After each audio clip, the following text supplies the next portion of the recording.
এখানে আল্লাহ স্পষ্ট বলেছেন তোমরা কোরআনের একটা আয়াত মানো আর একটাকে অস্বীকার করো। অস্বীকার মানে মুখে অস্বীকার, কাজের মাধ্যমে অস্বীকার, দুই ধরনের। যেমন আপনি বিশ্বাস করেন নামাজ পড়া ভালো, কিন্তু আপনি পড়েন না, তার মানে আপনি জাহান্নামে যাবেন না জান্নাতে যাবেন সেটা আল্লাহ বিচার করবেন, বাট আমরা জানি চাবি পাবেন না,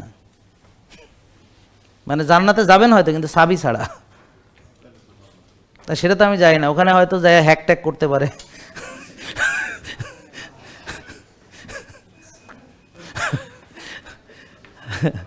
এখন ওখানে হ্যাক ট্যাক করে ফেলতে পারে, জান্নাতের দরজা খুলে ফেলতে পারে কোনো, আই ডোন্ট নো। কথা বোঝার চেষ্টা করেন, দুটো অস্বীকার, একটা হলো কাজের মাধ্যমে, যে আপনি পড়েন না, তারপরে মানুষের ক্ষতি করেন, গীবত করেন, চুগলখুরি করেন, বুঝতে পারছেন, মানুষের পিছনে বদনাম রটনা করেন, গালাগালি করেন, একে ওকে গালাগালি করেন, বুঝতে পারছেন, অকল্যাণ কাজ করেন, সমাজে এমন কিছু করেন যেটা পরবর্তী প্রজন্মের জন্য ভালো না, যেমন রাসায়নিক সার কীটনাশক দিয়ে আপনি যা করতেছেন, এরপর আস্তে আস্তে একটা সময় গিয়ে আপনাদের পরের প্রজন্ম যতই সার দিক জমি থেকে কিছু বেরোবে না, স্যাচুরেশন হয়ে যাবে, স্যাচুরেটেড হয়ে যাবে। এটা বোঝেন আপনারা?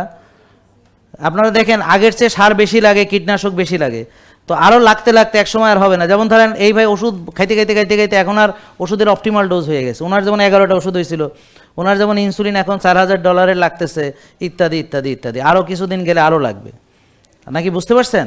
তো এরপর এমন অবস্থা হবে যতই ইনসুলিন দেন ওষুধ দেন কিন্তু সুগার আর কমে না, স্যাচুরেশন চলে আসছে। এই রুমে ধরেন অনেক লোক এখনও ঢুকানো যাবে, কিন্তু এক ধরে জ্যামপাট হয়ে গেছে, আর বসার জায়গা নেই, দাঁড়ানোর জায়গা নেই, চাইলেও আর ঢুকানো যাবে না।